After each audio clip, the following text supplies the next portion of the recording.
in the Canary Islands. Please welcome to the stage Dr. Jill Ayres.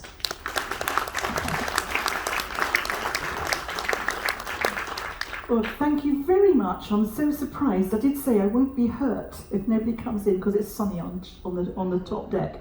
But so I'm amazed that I've got somebody to listen to me here. And this talk, as you probably realise, follows on from my initial talk, which was volcanoes, the what, where and why. Because that set the scene as to where we should get volcanoes. And I say should because we don't always. They turn up in unexpected places. The Canaries kind of fits into that category. They're a little unusual, which is why I thought they did deserve their own special showing of what they are all about, and we're going there. And I think if you don't bother with volcanoes at any other time in your life, you will be immersed in them, in the Canaries, because they are so good. They're so in your face, you can't avoid it. Every island is a volcano. So you know, looking around, you may just see some of the things I'm going to show you in this talk. And so hopefully that will all be explained. And certainly, by the mere fact that I put this lovely next picture on, and I'm dressed in my the most volcanic top I could actually find, the mere fact I put this up, I think it shows that if nothing else stirs you into looking at your natural world, volcanoes will do it. I've got a lot of American friends, and they would sort of say, awesome, if they looked at something like this.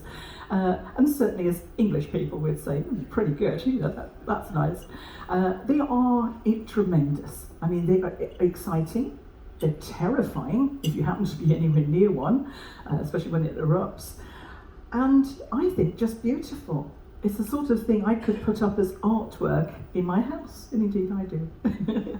So because they do just look wonderful, but to me, of course, they've given me a living. You know, or at least I started off earning my living with studying them and trying to anticipate when they may erupt. So that is certainly something you might be thinking about during future talks, or if you meet me on deck. You know, is how we know, because I'm not doing a talk on those particular methods.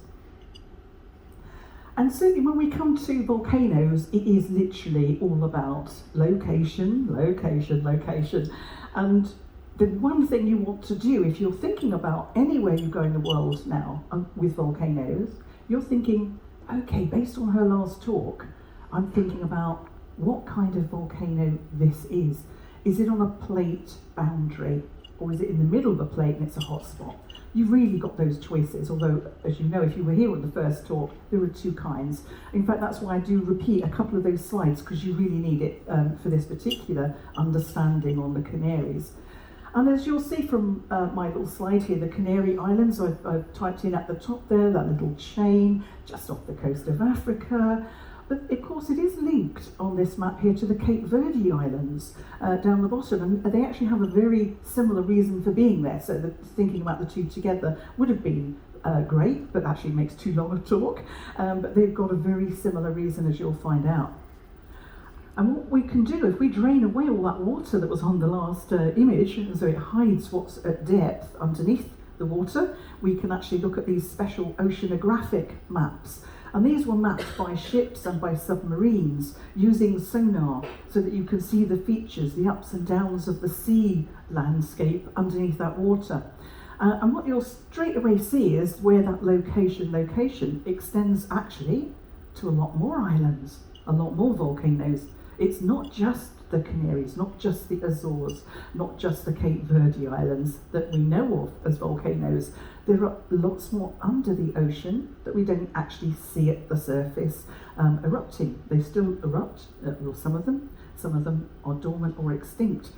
But we'll see the setup where we've got our nearest plate boundary is down the Atlantic Ocean. So the wiggly line that's right the way down that left-hand side there, with the arrow I've pointed to that central area, there's a little central valley. It looks ever so tiny here, but it's miles across. And that's where all the new ocean crust erupts. That is where ocean crust is made. It's actually the crust factory. And then as it gets moved out and pushed to each side, the ocean widens, of course, it gets bigger, but it also, of course, is older and older at those outer sides, and the new stuff is always in the middle because it's freshly produced pretty much every day or every week. And so that's that rift down the middle. But do you see something really important? Where that ridge is, the Rift Valley as it's called, is down the middle. It's broken into little segments all the way down. There's big faults crossing it all the way down regularly. And they're called transform faults. I'm saying that very carefully because they will come up as a very important idea later on. But they're there for a very good reason, is because that map looks flat. That's the way we do maps, isn't it? Even on a round thing like the Earth, we make a flat map. You have to think of the Earth, and anything that happens on it happens on a sphere. It's round, it's not flat. And so to grow new crust in the size that oceans grow, it means it has to fracture and rupture. If you try to do a paper version of this, you'll see what I mean. It's difficult to do, but if you're into origami, you'll know where I'm going with that. You'll have to cut the paper to make it grow as this ocean is growing here. But as we look over, of course, as it gets older and older, and it shrinks. Literally that new volcanic crust will shrink as it gets colder, and so it gets lower, and it gets that flat cover of sediment on the top. That's why we don't see any of the patterns as it goes out. And it's pretty much a dead area then. You don't get the earthquakes with those big transform faults, and you don't get the eruptions.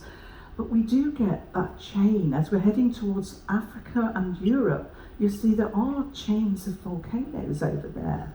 Some of them are erupting, not all of them. Some of them are under the water. So what are they doing? Because they're way away from the ridge, and there's not a subduction zone. There's not that other plate boundary where the crust descends to depth and melts. And if we look back at the plate map that I put in the first talk, it just confirms that they're off the coast of Africa, well away from the continent itself. They're not in the deep ocean, but they're well away from that Atlantic ridge. And the only subduction zone that Africa has is with Europe in the north. It's creating, because it is a subduction zone, it's creating Vesuvius and Etna and Santorini. So that's the only little portion of it still remaining. Otherwise, it is just a big constructive, growing, bigger continent. Africa is bigger and bigger and bigger. So why are these in one place? Why have we got these islands, the Canary Islands that we're going to? Well, if you remember this from the first talk, this is what we need to think of, because geology pretty much obeys most rules, but as all rules, you've got a few that you break to make the world work. But you do get volcanoes in these places. This is what you have to look for. The rift valleys that I'm going to explain in the next talk, actually, because that's all about the Atlantic and how that came about. So rift valleys come into this again, right over on the right-hand side. Then we've got, once an ocean's really got going, we have that in the central portion, that ridge that's coming up to the surface, erupting new ocean crust. So that's where we make massive volcanoes. In fact, a good quiz question is that. I've often heard this said in quizzes, what's the biggest chain of mountains in the world? And people always go off onto land things. And that's why I don't do quizzes. I get the right answer and I'm wrong. Because it's the ocean. They're in the oceans. All our ridge systems are monstrously long mountains. And that's true, but the quiz masters never accept that, and I'm all huffy. But they're monstrously big mountains under the sea.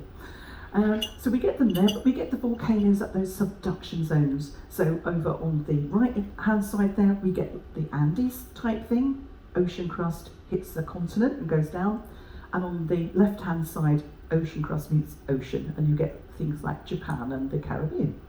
So anything that is not on a plate margin is a hot spot. So what you would then tend to think, because I'm sure you're all with it, you'll think, oh, well then, yeah, why am I here? Canaries are a hot spot. No, it doesn't quite work like that. We don't know the answer, actually, because the Canaries are actually too difficult to work out, but we're getting a little bit nearer. We may only have a partial answer to that particular one, and it may have something to do with a hotspot, but it's not your normal one. So I'll need to show you why. You need to see why. And first of all, of course, you know where we're going. I'm sure you did your homework. We've got the 7 islands, of course, or the big islands, because there are lots of little ones all dotted around them. But the 7 main islands that everybody knows about, right over there on the left-hand side, La Palma, erupting at the moment. And did you hear the news? We're going to sail past it. So I am definitely going to be on deck 6:15 to 6:30 on Wednesday morning.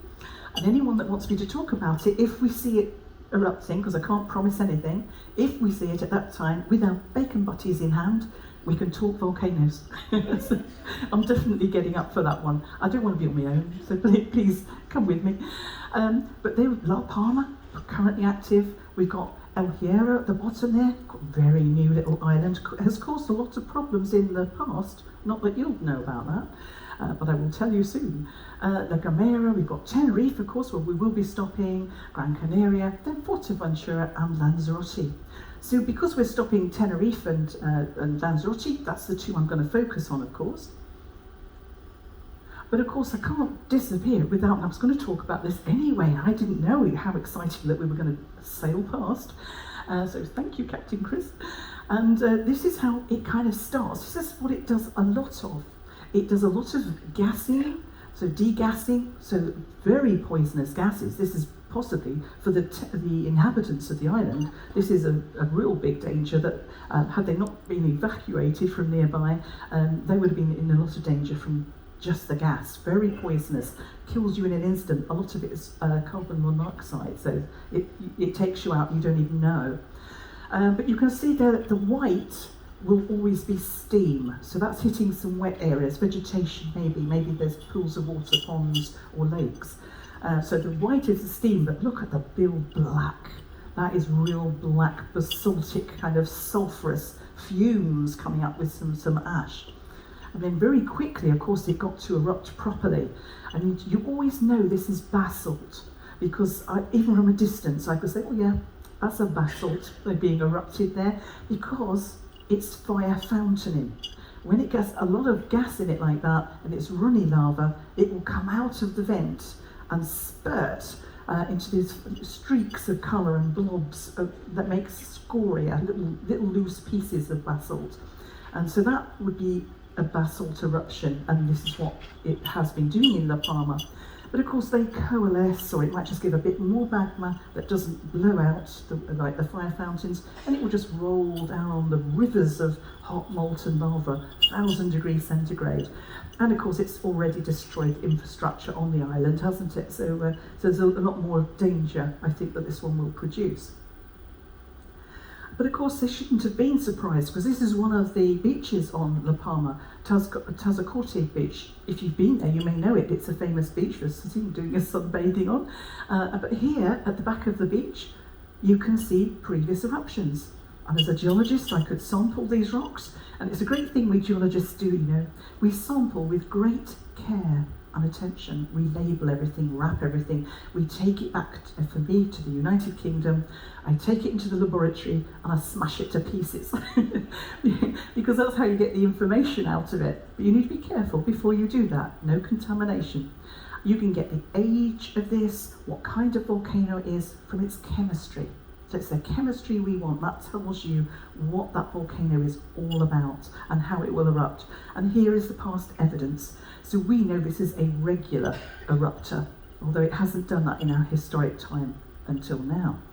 Here are the whiter, in fact paler than basalt. These are a different kind of flow. So pale lava flows, and you see the red layers in between them.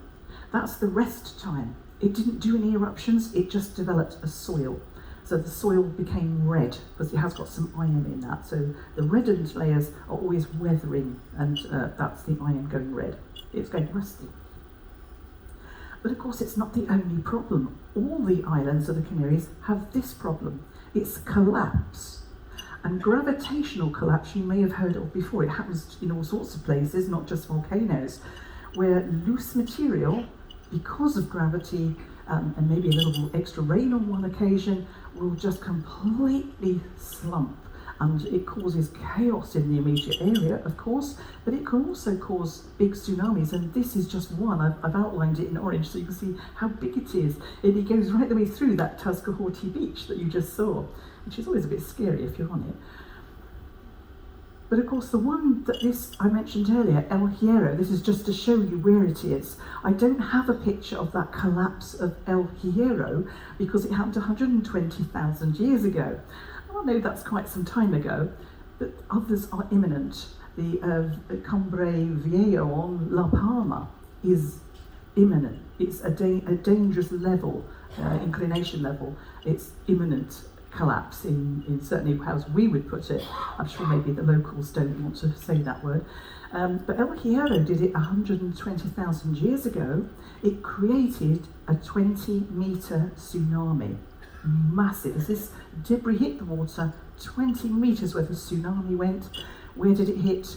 The Bahamas. And if you've had a holiday on the Bahamas, you may have noticed some really big boulders way inland that don't belong there. They've got nothing to do with the geology of the Bahamas. It came from El Hierro. So you can see these effects worldwide depending on where the volcano collapses. But for the moment we're going to hop along because we're going to go here, Tenerife, and that'll be in a couple of days' time, but here we are. One whole volcano, Tenerife. And if we look at it on Google Earth, I always love this because you can actually see where the vents are and where all the collapsed structures are. For instance, the one in the north there, that's the eroded remnant of an earlier volcano. So the one we know now as Mount Teide, that is the one we think is in fact it is still active, of course. We think of that as the volcano, but it had a couple of centres. That first one in the north has now gone dormant. It's quiet at that end, and that's why that's collapsing. And there's little earmarks, little bite marks all out of the island, and that's where past collapses have happened there as well. But the current area of eruptions, of course, being the volcano-shaped thing in the middle of the island that produces a lot of the magma, but the whole island is actually the volcano. So it's all, in the mind, isn't it? When you go there, you think the pointy bit is the volcano. And it's weird. This is not unlike some of the other islands.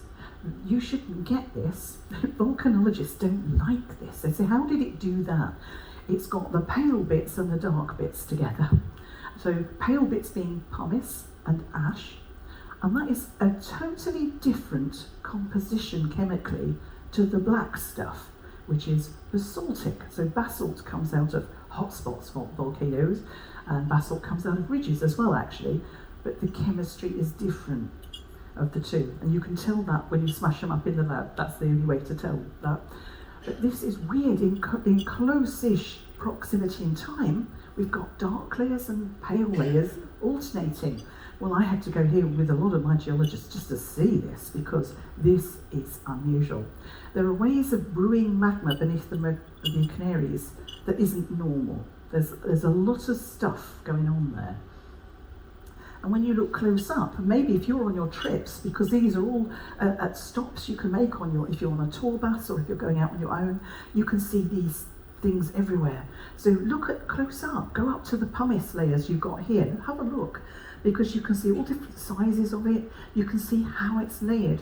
Here we've got the ash layer that the finger's on, and you can see that the bottom pumice layer ended in the very fine material coming out of that one eruption. And then there was probably weeks, months, maybe years in between, and then the next pumice big eruption happened, which produced another pumice layer. So there's also things to see. If you're looking at the scoria, the black bits, the bitty bits that were black, it looks like this close up. Slightly red-ish picture, again, you remember that, it's going rusty, isn't it? It's oxidised, it's been at the surface with the air too long.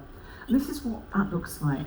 It's full of holes because I think, as I mentioned before, it's like shaking up the bottle of champagne and popping the cork, and the froth all comes out. And of course, if that happens to be magma, it will harden very quickly into the rock and capture the bubbles. And that's what the holes are, the bubbles. But of course, if you go to the top, and some of you, I'm sure, would be going to the top of Mount Taylor, I'm not, because I got altitude sickness last time, and I'm not going to repeat it. So I went up very quickly. I must have it from sea level, but I wasn't. I was rather sick. And this is the very, very top. I mean, you'll see it's called Pico del Teide. So, and that's a great height, about 3,718. So that's where I know I can't go. So I've given up, my Himalayas journey, so no, they're not going to start. But this is what it looks like, and you can just see the flow lines because it is the newest eruption centre for that particular point of the island. Now if we go on to Lanzarote, because I'd like to read, this is, of all the Canaries, this is my favourite one. You're going to love this. Look at that particular island, right in the north and the east, and it's thought to be the older end. So it's got what we call the shield volcano really visible at the surface. But the point being, of course, we've got the coast of Africa visible on the right there. Do you see that once you're off the continental shelf, the islands on that particular right-hand side are at 3,000 metres depth, and it quite quickly, by the La Palma end, it gets to 4,000 metres. So we was arguing with a modern-day volcanologist that actually they've got a whole 1,000 metres more to go. So of course it's going to be a bit younger, the bit that's at the top, because all the old bits under the water. But he wasn't having that at all. He still says this is the older end, and he might be right because I don't work on those rocks anymore. But there is a very distinct difference with the seafloor level and height. And of course, it has got those older shields at the surface, however it got there, whether it is actually older or it got there first because it was building itself up well before the other bits of the chain. Look at that landscape. You're also going to see this everywhere, and I'm so excited about getting there tomorrow. I can't wait to get off the ship because it's just so dramatic. It looks like it's part of a film set. And when you go along, if you look very carefully, and it is really good to look where it's been freshly cut at the roadside cuttings, so where they made the roads go through, they've had to cut them back, or at the water edge like this. And you will see precipitous cliffs every so often, and fresh faces to really see the features of the rock. So wherever you get a chance, do have a look, because there are stories to be told. If you don't know what they are at the time, here's a mission. I'm probably going to keep myself busy now over glasses of wine and cocktails. So I'm saying, bring me back a picture. I'll look at your picture and hopefully, keep my fingers crossed, I'll know what you were looking at and I can fill it in later if you're not sure. But you will see loads of really thick lavas in the oldest, most bottom parts of this. And of course what we have here, now the way we write things in geology is the oldest bits are always at the bottom. So on the bottom here, the older bit, shield building. These volcanoes, a bit like Hawaii, have done as well, and they are hotspot. They build up layer upon layer of a shield. So we call that shield building to start with. Etna's done a similar thing, but on land. So we get that first of all, it's under the sea, and then it just becomes subaerial. It pokes its head above the water. And of course it's very splintery, very shattered and very loose, hence the reason they're not very stable. Then after that, we find that we get what we call the peripheral volcanoes. So little vent, or well, so not little, they're quite big vents, but all around the outside of the main shield. So big eruptions from these peripheral volcanoes. Then we get fissure eruptions. We get those because the shield is now a little older and it shrinks and it cracks. And these fissures widen, the cracks widen, and they allow excess magma from still hot beneath it, it allows it up to the surface. And then of course we've got what we call the historic flows, which are tiny little vents that you'll see a lot of, especially if you're going to Timanfaya on your trip. So if you were on Lanzarote going to any of these places, you will see all of these things, hopefully. If you go anywhere to the north or the very south, you'll see the last bits of the shield visible. They're so eroded and they're so eaten into and covered up by the later volcanoes, the peripheral and the fissure recent eruptions, that they're hidden quite a bit. But we've got the Ajash at the bottom. There's the oldest shield. That's been building up above the sea from 15 million years ago. What looks like the bigger one, but they're about the same size in reality, the Famara. one starting around 10 million years ago. So a lot of volcanism to build up over a short period of time. And everywhere in between are all the other lava types I've just mentioned, and cones, of course. So what do they actually look like? Because you're going to be wondering now, aren't you? You're going to need to be spotting it out of the coach window or when you're on foot. Well, the shield lavas, they are either slightly inclined or horizontal. This is Famara. And if you get here, there are a lot of coaches stop on the tours at this point, because that's the viewing platform. The white thing at the bottom is the viewing platform across to Graciosa Island, the little island there. And you will be on the shield, and those are the shield volcanoes. And anything newer looking coming down at a steep angle, like the front bit on the right, are the new lavas. So you'll be able to spot them, but just by the inclination. Are they horizontal? Or whoa, look at this lot coming in. They're the newer lot. So you can split old from new, if nothing else. If you look at Jash, and that will be near the trips down in the south area, they are inclined anyway, but oh my god, they're a mess. They're a real mess. They're eaten into all over the place in these wiggly lines. Look, there's me, blue trousers. I'm with my group of geologists having a look. And they've got things in them that gives this away. They're the only one that has these types of things. Bombs. So bombs of all sorts of shapes. Here, spindle bomb, the bottom right. I don't know what you call that one, sort of a spiky bomb. We always call bombs by what they look like. So you will get bread crust bombs, cowpat bombs. Yes, whatever it looks like, we actually do call them these things. There are ruder names, but I'll leave your imagination and maybe you'll tell me what you saw in the shapes. But they're basically big blobs of magma that get hurled out of the volcano, and they cool into these shapes as before they hit the ground. But the cowpat bomb, of course, is still wet and it kind of explodes as it hit the ground. But of course, these are very obvious. This is another coach stop that I don't know our coaches are doing, but it's so common because there's a loo stop here. A loo and a shop will tell you, look down that valley. It's called a barranco. Anywhere you stop to see a barranco is in the shield. It's in one of the ancient shield parts of that volcano. And it's been cut through by erosion over millions of years.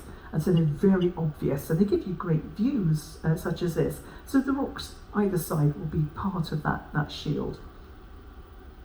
But you'll also find the El Jabal, the desert. This desert has brought down to about 600 metres what was a 3,000 metre mountain that was making up this part of Lanzarote. So erosion has been enormous. And these very dry deserts at the edges have all the wine growing areas, surprisingly. They do make nice wine as well here. But of course, if we think about the other types of volcanoes, as the shield building episode stopped, we get into the peripheral volcanoes. These are the ones with all the lava tubes, and a lot of the trips go to a lava tube, and you can actually walk into them, this tube. They are made by the lava going solid on the top because it's cold at the air surface, while the lava underneath is still hot and it's shooting through, and it empties itself if the source of the magma stops. So you end up with a tube. And this is the sort of thing you see. Do you see the spiky bits on that right-hand photograph, the little pointy bits coming down? Well, I call them lavacles because they're like icicles in the cold, from ice, but they're drips of lava. So they're literally lavacles, and they're brilliant to see. Do look out for those if you're in a lava tube. And sometimes you see skylights, so you'll be in the tube looking up, like that top picture, and you'll see daylight, and that's called a skylight, and it's just where it's broken basically. It couldn't hold its own weight, so they break through in little chunks. And one of the famous sites some of the tours go to is where, because the sea level has risen significantly since they were made, you get this. Those little windows into the lava tube, the seawater comes into the tube and goes a bit like a geyser. It's just water spouting out of the holes. Makes an absolutely gorgeous noise. It really is quite scary, actually. But keep your eyes open, because in these peripheral volcanoes you find these things, and it's only in those lavas you find these green blobs. I think it's really interesting, especially if you're into minerals, because this is a mineral called olivine, and it's green, so it's very obvious to you. You'll definitely see this. And you should be able to buy a bit off one of the sellers on the roadside at maybe €2, up to €5 for a really good bit. But you can come home with your own piece if you like of that. But of course, we've got to be looking at the historic eruptions. And if you're going to Tim and Fire, it's the historic, more recent eruptions. As far as we know, as far as we've researched, only 2 so far. It's 1730 and the 1824 were the only 2 eruptions to have made most of the island. Oh, it tells you how big they were. This one was 1730 to 36, a continuous eruption for 6 years, and there were 30 different vents producing all that magma. And as you drive through, and there's a coach on the winding road as you go through this really prehistoric landscape, the moonscape there, you'll see all the cones. So you'll be surrounded by all this landscape with 30 or more cones in it.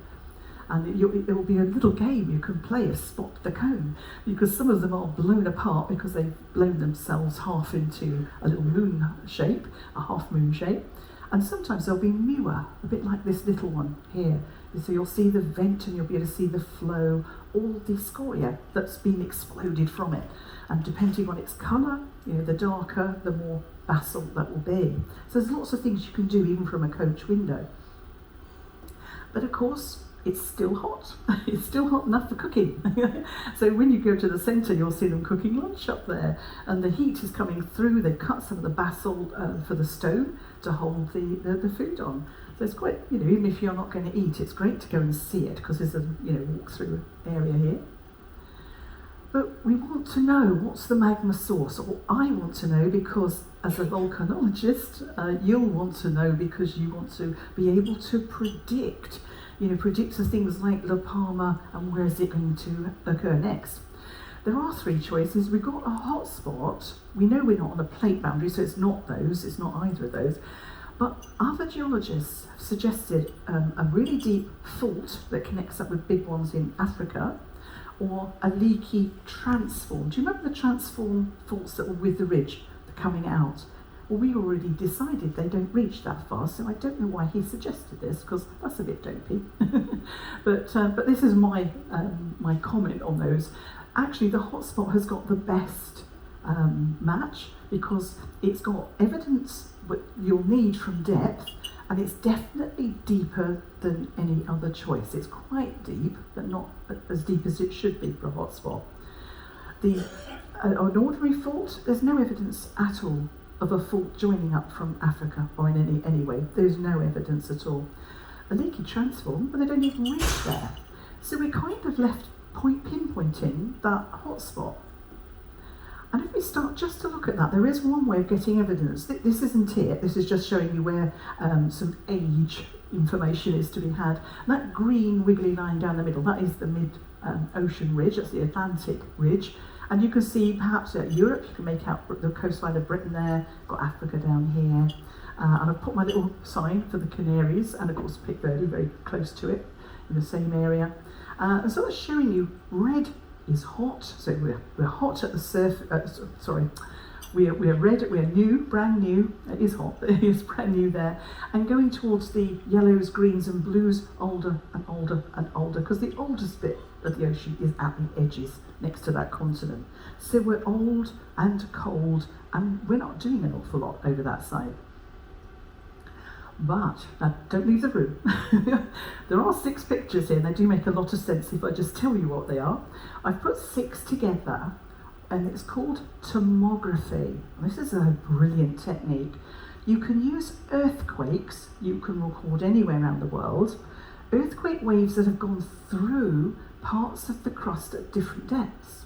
And if you gather that from the centres, you can make little maps like this. So I just procured one at 56 kilometres down, and the next at 80, 110, 150, 200 and 260. So at certain little depth intervals. So you can have a peek as to what's going on. Now the colours tell you what is hot and runny, magma, and what's cold and brittle. so it won't have a magma chamber. So where the source of the magma for the Canaries is, will have a bright colour. Anything from the white down to the blue and purple is cold and brittle, no magma. And everything from yellow and up to the red for our purposes here is hot, and it's a magma source. So if we go through those and I've put the big black letter C that says Canary, C for Canaries on each of these, just to show you. As we go down the depths, well, it's all cold. It's cold in the first 2 depths, but it's really hot under the mid-ocean ridge, where you'd expect it. It's got its magma chambers, in this case quite deep for a new ocean. So we're quite deep there, but we're cold in the Canaries. We just start to pick up some of the magma, 110, but it's all happening towards this end, from 110 to 200 kilometres. We've got a huge batch of magma coming in, and it's dying away at that last one. So if I just pick the last 2 out, move on, there we go. Those last 2 frames I've just put up a bit bigger for you, so you can see where the Canaries are. It's dying out by 260, which means it's all in this bit above 200 kilometres. Now that is important to say. You might think, well, why? No, why, Jill? Do I need to know that?